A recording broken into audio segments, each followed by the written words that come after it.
बाजारू अमोल मिटकरीने आता पत्रकार परिषद घेतली आणि त्यात तो बोलतोय की मनसेने माझ्यावर भ्याड हल्ला केला। अरे बाजारू, त्याला भ्याड हल्ला बोलत नाहीत। तुझ्या कार्यालयात घुसून तुझ्या कार्यकर्त्यांच्या समोर तुझी गाडी फोडली आहे त्यांनी, त्यावेळी तुला तुझ्या कार्यालयात लपून बसावं लागलं, कार्यकर्त्यांच्या मागे लपून बसलास तू। याला भ्याडपणा बोलतात। नेता असतो ना, नेता तो पुढे उभा राहतो, असा कार्यकर्त्यांच्या मागे लपत नाही। तू महाराष्ट्र नवनिर्माण सेना संपवणार। अरे तिकडे तुझ्या पवार साहेबांनी जर केस जिंकली तर तुझ्या त्या झोलर दादाला 70,000 करोडचा झोल केलाय ना, त्या झोलर अजित दादाला कटोरा घेत फिरावं लागेल, माझ्या पक्षाला नाव द्या, माझ्या पक्षाला चिन्ह द्या बोलत।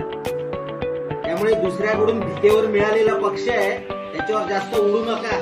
आणि तुला जी विधान परिषद मिळाली ही सुद्धा माननीय शरद पवारांच्या भीतेवर मिळालेली आहे। ती कधीतरी उभा राहा आणि जिंकून येऊन दाखव। आणि तुझ्या दादामध्ये जर एवढी हिंमत असेल तर सगळे आमदार बाजूला ठेव, भाजपला बाजूला ठेव, शिंदेला बाजूला ठेव आणि माझ्यासारख्या सर्वसामान्य घरातून आलेल्या तरुणांना आमदार बनवून दाखव, बघू किती यशस्वी होतोय ते।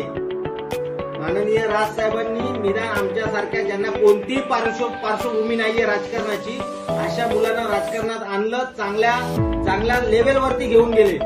तुझ्या दादासारखे आमदार फोडले नाहीत काकांचे। आमचे साहेब ज्यावेळी बाहेर पडले त्यावेळी एकही आमदार घेऊन बाहेर पडले नाहीत।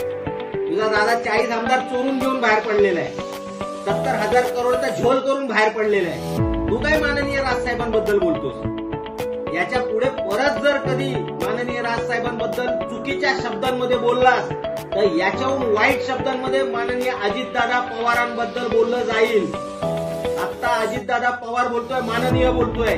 याच्या पुढे जर साहेबांबद्दल एक अपशब्द तुमच्या कार्यकर्त्यांनी, तुमच्या पदाधिकाऱ्यांनी वापरला तर महाराष्ट्र नवनिर्माण सेनेचा प्रत्येक पदाधिकारी, प्रत्येक कार्यकर्ता, प्रत्येक महाराष्ट्र सैनिक, तुमचे जेवढे नेते आहेत त्यांचे कपडे उतरवल्याशिवाय, त्यांचे आबरूचे धिंडवडे काढल्याशिवाय राहणार नाही, हे लक्षात ठेवायचं राष्ट्रवादीवाल्यांनी।